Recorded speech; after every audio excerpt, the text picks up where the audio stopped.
As always, we look forward to talking with Josh Pate, sports director at WLTZ down in Columbus, Georgia. Josh, I had some inane topics lined up for this show at about 10:30 this morning. And thanks to the coaching business, that all changed pretty quickly. I guess your initial thoughts upon hearing that Steve Sarkisian, he of the winless record as Alabama's offensive coordinator, now headed to the National Football League as the offensive coordinator for the Atlanta Falcons. Well, for the show's purposes, I'm kind of glad if it had to happen, it happened today, because for the people who don't know, I'm going to read Travis's text to me this morning. Hey, lead topic today, fair or foul, Lady Gaga World Tour will not pass through Tuscaloosa this year. And I was not looking forward to that. We're getting everybody else here, man. We're getting Def Leppard. We're getting John Legend. We're getting Soundgarden. Why not? Why not Gaga? Her loss. Yeah, it's her loss. We could have her bungee, from the Bryant-Denny Stadium or something. But maybe like right into an offensive coordinator position, as it turns out. Yeah, business, as they say in the wrestling business, picking up on a Tuesday morning, as I sort of channel JR here, I guess. But your thoughts? You surprised that the car wash, as I referred to in the previous segment, that you thought Steve Sarkisian would have to go through? We thought there would at least be some wax that would need to be applied to that rig, maybe some Armor All to the tires, some air freshener. Looks like he got the Econo wash here, Josh, and off he goes. It almost feels like he just looked at the line and it was too long and he turned around and said, I'll come back after work. That's kind of what it feels like. To answer your question, I was very surprised. I don't think anyone, quote unquote, saw this coming. I wonder how much lead time Nick Saban was given, actually, knowing that he's on vacation this week and whatnot. I know that everyone's in the Saban has a plan camp, and I don't disagree with that, but I wonder how big a heads up he was given. He may have known for a month. He may have known for 5 minutes. So that'll be interesting to talk about and maybe find out about going forward. But I don't think you can obviously not fault Steve Sarkisian at all. It's an elite NFL offensive coordinator position. Most anyone would take that. There's the obvious sentiment of Nick Saban in this program gave him an opportunity when, quite frankly, a lot of programs would have turned their nose up at him. He was in a bad situation personally. Don't need to rehash that. So, yes, there is the human element involved, but the professional element dictates that, yes, you take this opportunity. What I'm kind of more surprised with is maybe the Atlanta Falcons being willing to take that opportunity. But again, I don't know what the NFL coordinator market looked like, so maybe it was the best option that even they had out there. But I hear a lot of people, obviously you want to talk immediate replacement, and I don't know. The first name that popped into my mind, Travis, when I saw the alert on my phone, which was texted to me, by the way, from someone that should not have known before, let's leave it at that. The first name that popped into my mind was actually Billy Napier, whose seat probably hasn't even gotten warm out at Arizona State. So with all the other names that are thrown around, I wonder if maybe he gets the call that, hey, a week's long enough, Billy. It's time to come home now. We got a spot for you after all.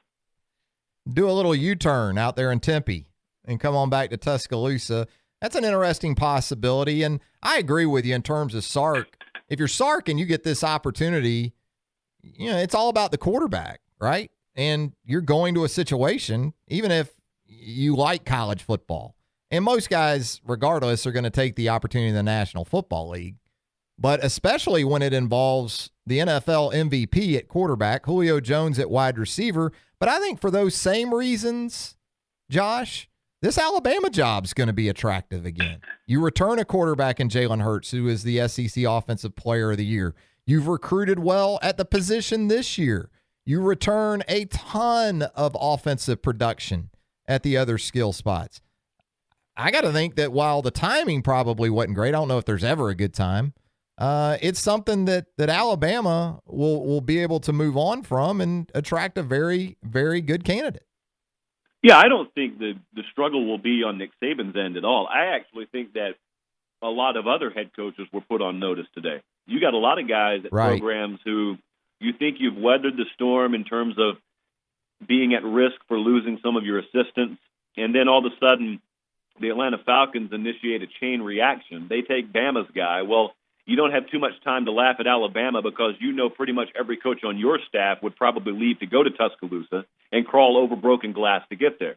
So now everyone hopes that Nick Saban makes an internal hire instead of coming and poaching one of their guys.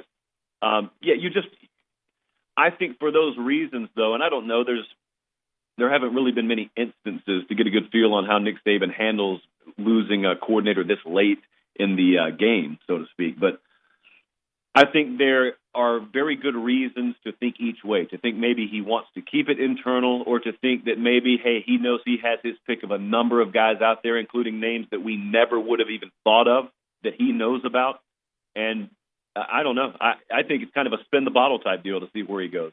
Yeah, and I think your point is a great one, and one I wanted to hit on too was that it's actually worse for other programs when Alabama undergoes this kind of attrition on its coaching staff, because absolutely, you know, the potential is there. And I'm not just talking about the Georgia Techs and the Wake Forest. I'm talking about if you're Florida State right now and you're Jimbo Fisher, you're probably wondering if Alabama, if they haven't already, have approached your tight end coach in Tim Brewster, who is also the recruiting coordinator and well regarded in recruiting circles. So it's not just the middle of the pack programs that, you know, have to worry about attrition on the coaching staff at Alabama. It's the elite programs too. Yeah, and let me also say this. A lot of people who write for a living and a lot of people who talk for a living and a lot of people who just watch the game and aren't involved with it in any way, shape, or form when it comes to making a living, love to throw around this Nick Saban's hard to work for ideology. And they, while they're not incorrect in that assessment, where they are incorrect is thinking it amounts to a hill of beans with actual college football coaches. When you say Nick Saban's hard to work for, it's using your criteria, your 40 to 45 hour a week mentality. Because if that is the life you live, then an Alabama coaching position is not for you. But guys who are in football, and especially guys who are candidates at all to be hired at Alabama, are lifers already. So those are guys, I heard you talking about the styrofoam box lunch. Those guys have lived on them in the office for 20 years. Those guys have become very comfortable at occasionally sleeping on the couch inside their office. Those guys have become very comfortable in the stress headache that you get between your eyes from watching film for an extended period of time. So the difficult nature of working for Nick Saban is such, I can't stress enough how much of a non-issue it is for guys who actually would be qualified to get a look at that position to begin with. I have not heard any coach turning down a legitimate offer from Alabama because the workload was a turnoff to them. Well, and tell that to the high school coaches out there that do it the right way too, Josh. You know this. Even at the high school level, if you're doing it the right way, you're working 60, 70, 80-hour weeks for about 7-8 months out of the year. And that's a high school coach making a $5,000 a year supplement as an assistant. It is a grind by nature. If you're doing it the right way, if you're trying to win at the highest level, between all the different facets that are involved in primarily recruiting and in-season preparation and approach on a daily basis, it's not banker's hours. Yeah, there's no doubt about that. Now, in terms of where Alabama might go in this situation, Josh, I know Bruce Feldman of Fox Sports just tweeted out that he's hearing Mark Helfrich, Chip Kelly. So maybe instead of being Southern California East, is Alabama about to be Oregon East? Well, you go 4,000 miles further west than Oregon, I guess, to get your quarterback. So I don't see any reason why you couldn't go that far to get coordinators. I wonder aloud, though, just like everyone else will. I'm sure you've talked about this as well. Knowing the dynamic that existed at Oregon with Mark Helfrich and him not calling plays as a head coach, not calling plays even when he was a coordinator under Chip Kelly, I just wonder how that jives with what Nick Saban will be looking for. Now, his criteria could be way, way different than mine, obviously. But I would say the label I would put on my reaction if he got that job would be mildly to moderately surprised. I think it's going to be a quarterback's guy first and foremost. And I think that was the biggest value even with Sark was the potential for the work he could do with Jalen Hurts and with the young quarterbacks coming in. So if you were to ask me where the emphasis will be placed in hiring the next guy, going to have to be a strong quarterbacks guy, I think, Josh. And that's where, I think Feldman also mentioned George Godsey, former assistant at UCF and the New England Patriots, most recently with the Houston Texans, and a guy that worked with Brent Key, Alabama's offensive line coach at UCF. So that could make some sense. Brian Schottenheimer's another name you may hear thrown around. What do you think? I lean more towards a quarterbacks guy as much as anything else.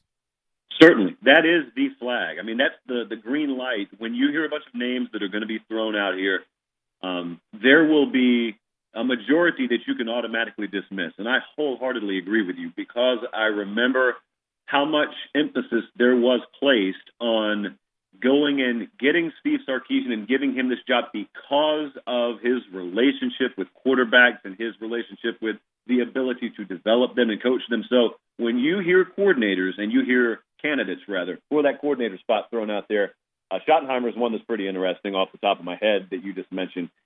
Find out, as soon as you hear the name, what kind of background do they have with the quarterback position. And if it's not extensive, then go ahead and I think they're as good as crossed off the list. Absolutely agree, and going to be very interesting to watch play out here in the coming days. As always, Josh, really appreciate you joining the program here on Tide 102.9, and look forward to doing it again real soon. Josh Pate, sports director at WLTZ down in Columbus, Georgia. Thanks as always, Josh. All right, thanks, Josh.